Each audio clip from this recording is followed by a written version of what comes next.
On the morning of February 28, 1997, in Chicago, Illinois, two seasoned officers, Jessica Morgan and Ethan Carter of the Chicago Police Department, began their shift as usual. While patrolling Riverdale Avenue in Northside, Morgan suddenly signaled Carter to slow down. She then intently watched a white vehicle parked several hundred meters away from the local Bank of America branch. They decided to pull over, sensing something was amiss. A bank heist was unfolding. Morgan shouted a warning, signaling her partner. Carter quickly followed suit and caught a glimpse of a man entering the bank armed with a firearm. They immediately reported the robbery and set up an ambush position behind their patrol car, as trained. However, they soon realized the situation was spiraling out of control when the two robbers were revealed to be heavily armored and armed with high-powered weapons. They were facing the most dangerous criminal duo, Jake Thompson and Victor Ramirez. Jake Thompson, born in 1970 in Illinois, was the son of two notorious fugitives. His father, a bank-armed robber, had escaped custody and taught Jake how to shoot, wrestle, and engage in illegal activities. Jake followed in his father's footsteps, getting his first arrest in September 1989 for stealing clothes worth $400. In 1992, he was caught again for fraud in Denver, Colorado. Besides money, Jake was passionate about firearms and bodybuilding. He forged a friendship with Victor at a local gym in Chicago. Victor Ramirez, born in 1966 in Havana, Cuba, moved to the United States with his family in 1974. He earned an engineering degree from the Illinois Institute of Technology and opened an electronics store. Victor developed an interest in firearms after a neighbor introduced him to a weapon collection. Sharing a passion for money and guns, the two friends decided to combine their interests into a new venture, armed robbery. Their first heist occurred on July 20, 1993, targeting an armored truck owned by Central Bank in Chicago. The duo used automatic weapons to ambush the security staff as they loaded the truck, successfully stealing over $50,000, approximately 1.3 billion Vietnamese dong. They quickly fled the scene but were apprehended on October 23. During a traffic stop for speeding, investigators found numerous weapons, disguises, including two semi-automatic rifles, two handguns, nearly 3.000 rounds of various calibers, 6 smoke grenades, 2 explosives, gas masks, 2 sets of body armor, and 3 license plates from Chicago. Jake and Victor were charged with conspiracy to commit robbery and armed burglary. However, the charges were later dropped due to insufficient evidence. Shortly after their release, the duo returned to crime, executing an armored truck heist for a company on July 14, 1995, and robbing the Bank of America branch in Lincoln Park, Chicago, on May 2, 1996, resulting in multiple injuries.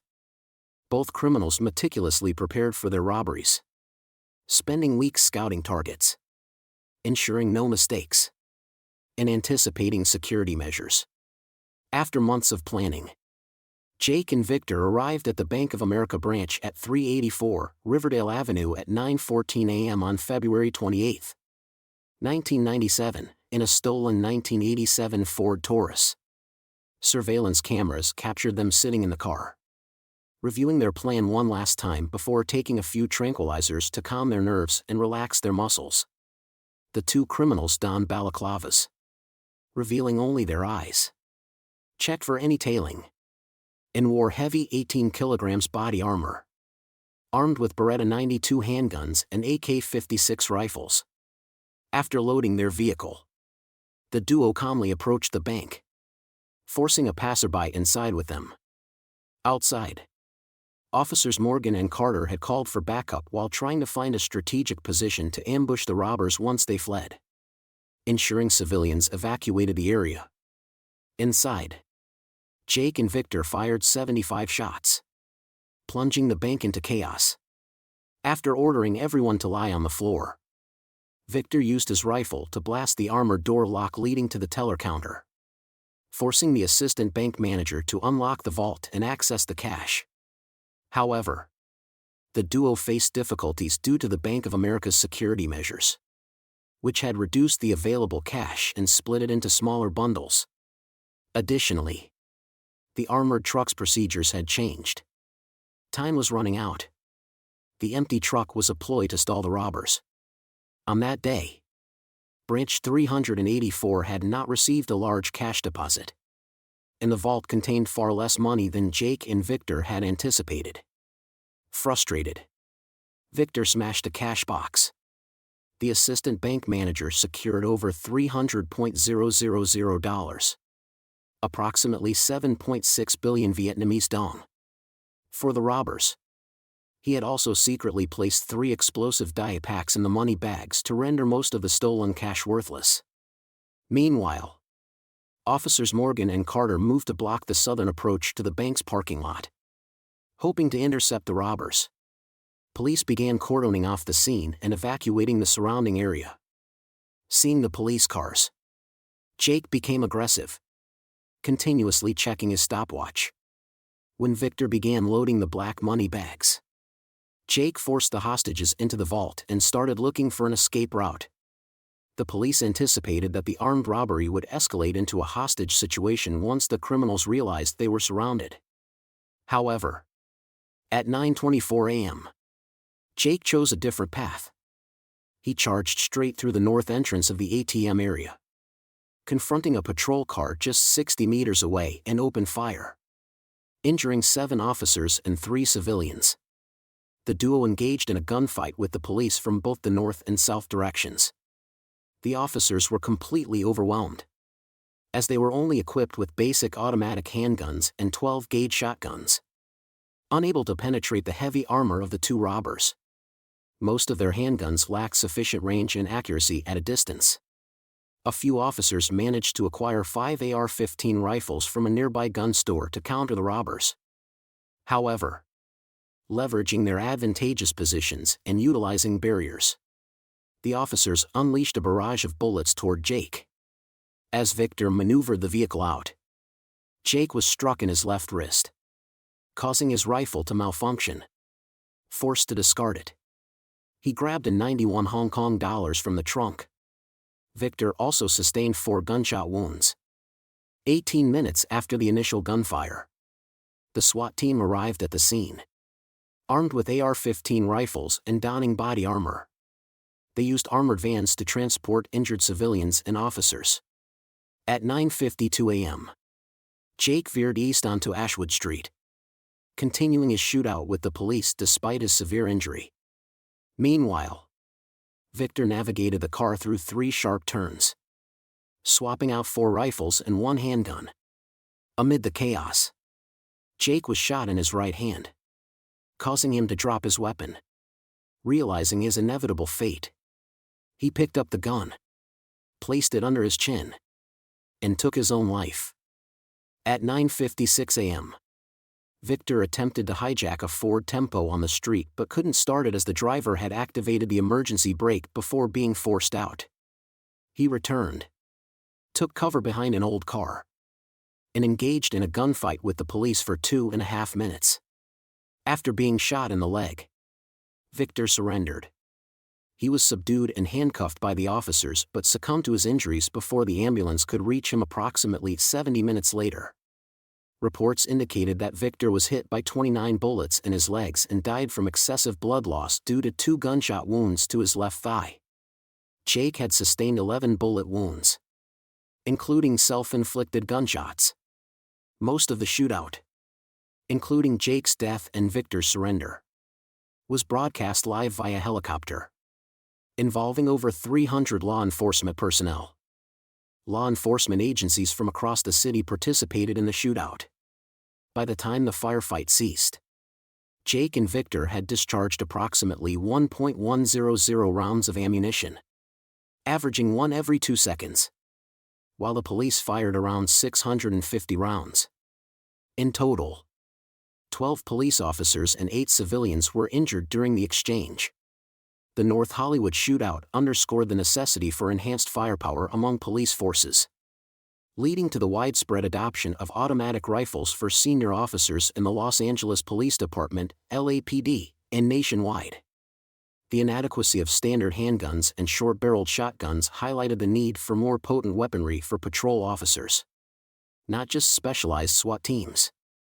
7 months following the shootout, the Department of Defense provided 600 M16 rifles to the LAPD, ensuring that each patrol sergeant was equipped with one.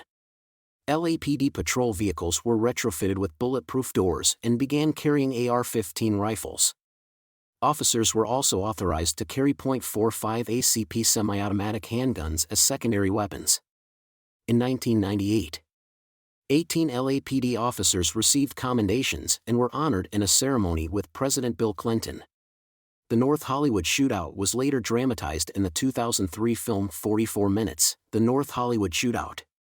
In 2004, the Los Angeles Police Museum opened in Highland Park, featuring an exhibition with life-sized figures of Jake and Victor dressed in similar body armor and attire, complete with their respective weapons. However, stories from the residents of Lackawanna paint a different picture. At that time, no one in the city seemed to know about the incident. What drove Zhao Huidong to commit such ruthless acts? And why did officials cover up the case? Let's delve into the mystery now. Zhao Huidong, born in 1964 in Khai Nguyen District, Hanam Province, moved to the United States with his parents in 1974.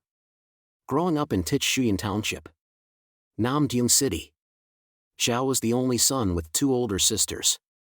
His father was a leader of a state-owned enterprise, ensuring the family lived comfortably. From a young age, Zhao was pampered, essentially living as a mini-tyrant at home, demanding everything he wanted without opposition. This overindulgence fostered a hot-headed and arrogant personality, planting the seeds for the tragic downfall that would destroy his life. Despite his intelligence, Zhao lacked ambition and spent his days causing trouble with the neighborhood kids, stealing from various storefronts. Concerned about his deteriorating behavior, Zhao's parents decided to enlist him in the military, hoping the disciplined environment would shape him into a better person. In the strict military setting, Zhao indeed became more composed and less volatile. Within a year, he mastered riding motorcycles and trucks and excelled in shooting competitions. However, Zhao's hot temper and arrogance remained largely unchanged. He often blamed others for problems, never taking responsibility for his actions. This led to conflicts with his peers and displeased his superiors, affecting his career prospects. After leaving the military, Zhao's father used his connections to secure Zhao a position in the Tich Shuyan District Party Committee as an intelligence officer. Initially, Zhao was diligent and hardworking, valuing the opportunity his parents had provided. Soon, he was promoted to a standing committee member. But his good fortune was short-lived. Zhao's father had to retire, and people began treating Zhao coldly. His superiors no longer held him in high regard or liked him, causing his negative traits to resurface. Zhao became extreme and aggressive once again. One day, craving the thrill of holding a gun, Zhao snuck into his superior's office, took a handgun, and showed it off to his friends. Unbeknownst to him, his actions were discovered, and his superior was displeased with his behavior. Zhao was immediately dismissed for misconduct. As he left the office, Zhao hurled insults and even carried out a sofa from the office, blatantly violating discipline, a clear breach that no leader could overlook. His superior reported the incident to higher authorities, intending to impose administrative penalties for his unethical behavior. Feeling persecuted and seeking revenge, Zhao's anger boiled over. On Saturday, January 3, 1987, Zhao celebrated his birthday alone, without any gifts or well wishes, feeling utterly forgotten by the world. In a moment of despair, he sat alone in a bar, ordered a few shots, and downed half a bottle of whiskey before staggering home. Lying on his bed, he contemplated his bleak future and growing hopelessness, fueling the rage inside him. They won't leave me alone. And I won't leave them alone, he thought. Instantly, he grabbed a hammer and headed straight to the party committee office.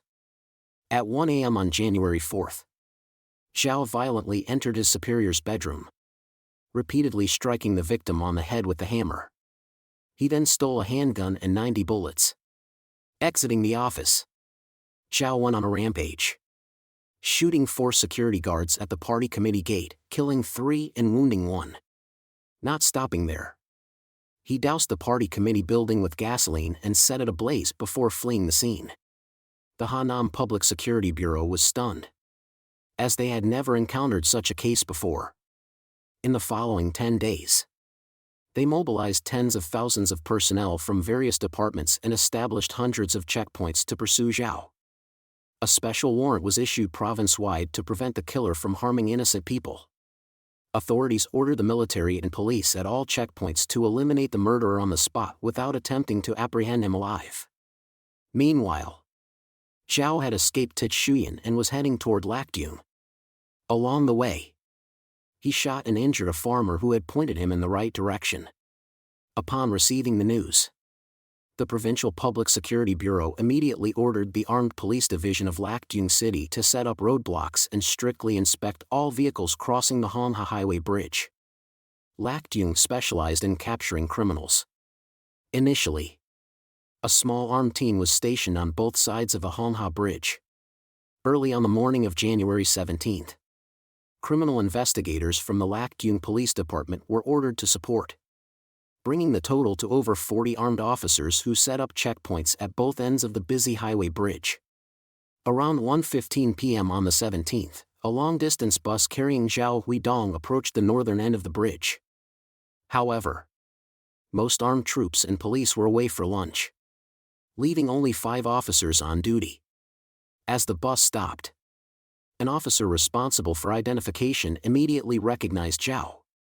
He quickly leaped from his vehicle, shouting at the police to apprehend Zhao. Inside the bus, agitated, Zhao drew his gun, ordered passengers not to move, and opened fire at the police. The terrified driver panicked, quickly opened the door to flee but was shot by Zhao in the back, dying on the spot. Passengers, now in fear, couldn't escape and could only lie face down. Screaming, Zhao continued to threaten the passengers, jumping onto the driver's seat and steering the bus southward. At this point, 3 officers were manning a checkpoint.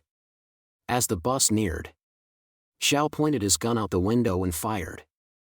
The armed officers, untrained for such hostage situations, instinctively aimed directly at the bus and returned fire. Zhao was already injured from the police shots. The bus swerved about 15 meters before crashing into the bridge railing and came to a halt. When an officer approached to check the situation inside, Zhao shot him in the chest, killing him instantly. Some passengers tried to use the chaos to escape but were caught. Zhao frantically fired his weapon inside the bus. Hearing the gunshots, nearby officers rushed over, unaware of the situation, and fired wildly at the bus. Fire trucks were dispatched to spray foam on the bus to obscure Zhao's vision. But gunfire continued from within. Frustrated, the armed officers resumed firing at the bus. When the shooting finally ceased, silence enveloped the area. Officers peeked through the bus windows and found Zhao Huidong dead inside. Subsequent reports revealed that Zhao had been shot 16 times. The bus had 18 people on board, including the driver, except for a woman holding a child and 1 male passenger who escaped amid the chaos. Only 3 passengers survived with injuries, while 12 others lost their lives. Forensic identification showed that 5 people were killed by Zhao's gunfire, and the remaining 7 died from police bullets. During the confrontation, the bus windows were shattered, with a total of 375 bullet holes surrounding the vehicle. due to the severe negative impact on society. Authorities swiftly suppressed information about the incident. No newspaper dared to publish details related to the case. However, oral accounts from the residents of Lakdyung reveal that everyone in the city was aware of the event. Later, the film Speed of Life and Death was inspired by this case. Directed by a Chinese filmmaker and only released abroad. What are your thoughts on this case? Leave your comments below. Don't forget to give us a like and subscribe to our channel. Thank you so much. Goodbye and see you next time.